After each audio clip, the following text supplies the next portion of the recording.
Hola, un día más con ustedes para compartir nuestras charlas diarias sobre temas de discipulado.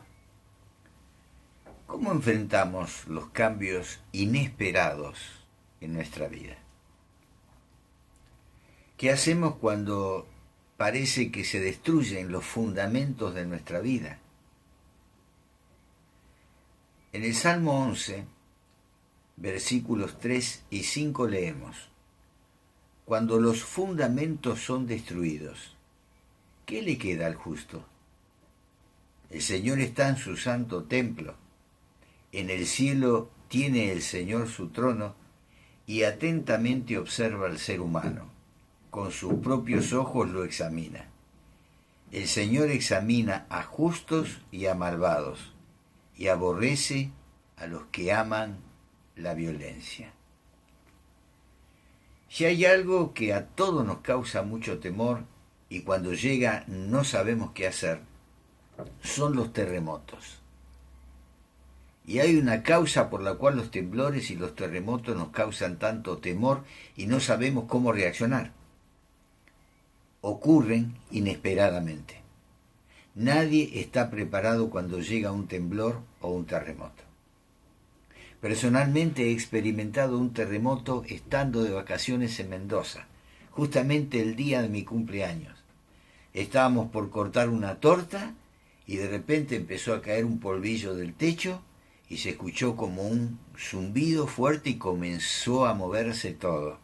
De manera que salimos hacia el jardín donde estábamos alojados y vimos que todas las personas estaban allí, donde ya nos habían informado, cuando nos alojamos, que en caso de un temblor nos reuniéramos en cierto lugar.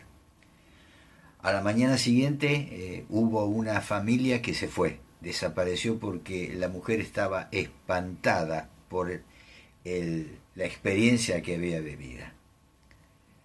Algunos temblores son de distintas magnitudes. Yo recuerdo uno que sucedió en Caucete, que destruyó prácticamente toda la ciudad. Ahí por el año 1945-46 también sucedió uno muy grande en la ciudad de San Juan que destruyó prácticamente todo.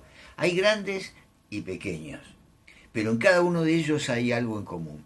Nadie los espera. Llegan de imprevisto. Como llegan muchas veces los imprevistos a nuestra vida.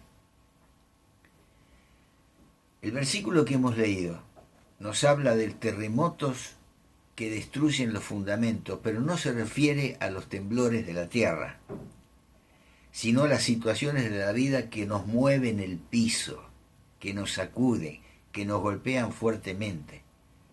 Nos habla de los cambios de la vida inesperados que ocurren como los terremotos, inesperadamente. ¿Cuánto nos hemos enfrentado a cambios inesperados en nuestra vida y que han destruido nuestros fundamentos?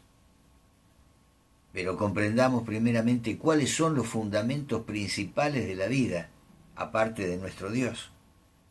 Un fundamento muy importante es nuestra familia, el matrimonio, la salud, el trabajo, la economía. Qué duro es ser despedido del trabajo y más duro es ser despedido teniendo una edad en la cual es muy difícil conseguir otro empleo. Qué duro es para una familia enterarse que su hija soltera les diga que está embarazada. Qué duro es que nos confirmen que tenemos una enfermedad grave o alguien de nuestra familia la padece. Qué duro es que una pareja le diga a la otra que ya no quiere seguir viviendo con él o con ella. Son cambios inesperados de la vida que destruyen los fundamentos. Pero los versículos que hemos leído nos permiten comprender cómo podemos enfrentar esos cambios inesperados en la vida y cómo podemos superarlos con la ayuda de nuestro Dios. Primeramente, reconozcamos una cosa. Nuestra manera de reaccionar como cristianos tiene que ser diferente a los que no conocen al Señor. El versículo 3 que hemos leído dice: cuando los fundamentos son destruidos, ¿qué le queda al justo? Y la palabra de Dios dice que nosotros hemos sido justificados por el sacrificio de Cristo, por haber creído en Cristo. O sea que Dios nos ve a nosotros como justos. Este versículo dice que si fueren destruidos los fundamentos, ¿qué ha de hacer el justo? Y nosotros como hijos e hijas de Dios, que hemos sido justificados, no debemos reaccionar igual que los inconversos. No podemos reaccionar como los impíos, siendo hijos de Dios. No vamos a buscar en el licor una válvula de escape. No nos desquitaremos con nuestra familia cuando las cosas no nos salen bien. No comenzaremos a decir locuras, a hablar palabras por las cosas que nos pasan.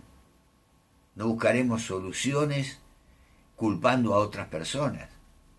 ¿Qué debemos hacer entonces como cristianos ante los cambios inesperados de la vida? Hagamos de la iglesia nuestro refugio. En la primera parte del versículo 4 que hemos leído dice: el Señor está en su santo templo. Y es lo primero que este versículo nos recuerda, pues es lo primero que a muchos cristianos se nos olvida. Cuando llegan los terremotos de su vida, cuando llegan los problemas, muchas veces se apartan del Señor y dejan de congregarse. Y la palabra de Dios nos dice: no dejen de congregarse como algunos tienen por costumbre.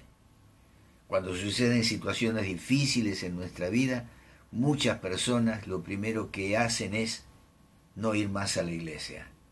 De nada sirve ir a la iglesia, dicen ellos, ya que ¿para qué voy a ir a la iglesia después de lo que me está pasando? Y lo que tenemos que hacer es lo contrario: buscar en la iglesia, buscar en el compañerismo, en la oración del hermano, la ayuda de nuestro Dios. Tenemos que buscarlo como congregación, como cuerpo de Cristo. En segundo lugar, reconozcamos que Dios tiene el control de todo. En la última parte del versículo 4 dice: en los cielos el Señor tiene su trono. Dios tiene en el cielo su trono. Todo puede cambiar a nuestra vida, pero Dios sigue teniendo el control de todo. Aunque todo parezca fuera de control en nuestra vida, el Señor sigue en su santo trono. Tenemos que reconocer la soberanía de Dios sobre nuestra vida. Él manda, Él gobierna, Él tiene el control. Solo tenemos que confiar en Él, que tiene los planes de bendición para nuestra vida. Él dice en Jeremías 29:11: porque yo sé muy bien los planes que tengo para ustedes, afirma el Señor, planes de bienestar y no de calamidad, a fin de darles un futuro y una esperanza. Solo tenemos que hacer algo muy importante para poder aceptar su soberanía. Y el Salmo 37, versículo 7 nos dice qué debemos hacer. Guarda silencio ante el Señor y espera en Él con paciencia. Por eso, ante los terremotos inesperados de nuestra vida, ante esos fundamentos que parecen derrumbarse, guardemos silencio y esperemos en el Señor. Recordemos que el principal fundamento no se ha movido. Leemos allí en 1 Corintios capítulo 3, versículo 11, porque nadie puede poner un fundamento diferente del que ya está puesto, que es Jesucristo. Ese es tu fundamento y mi fundamento. Esa es la piedra sobre la cual el Señor edificó la iglesia, cuando Pedro reconoció que Jesucristo es el Hijo del Dios viviente. Nadie puede poner un fundamento diferente del que ya está puesto, que es Jesucristo. Cristo es nuestro fundamento, inamovible. Aunque todo se pueda derrumbar en nuestra vida, el fundamento siempre permanece listo para comenzar a reedificar nuestra vida. Recordemos entonces este pasaje que hemos leído hoy. Cuando los fundamentos son destruidos, ¿qué le queda al justo? Y yo agregaría acá, sino recurrir a su Señor, al fundamento inconmovible, a la roca eterna que es nuestro Señor Jesucristo. El Señor está en su santo templo, en los cielos tiene el Señor su trono y atentamente observa al ser humano. Él cuida de nosotros, Él tiene cuidado de tu vida. Tus fundamentos puede parecer que se derrumben, pero Dios los reedificará y levantará tu vida y hará que llegues al final de la prueba más que vencedor. Dios te bendice en este día y el lunes, si Él lo permite, trataremos otro tema de interés. Dios te bendice.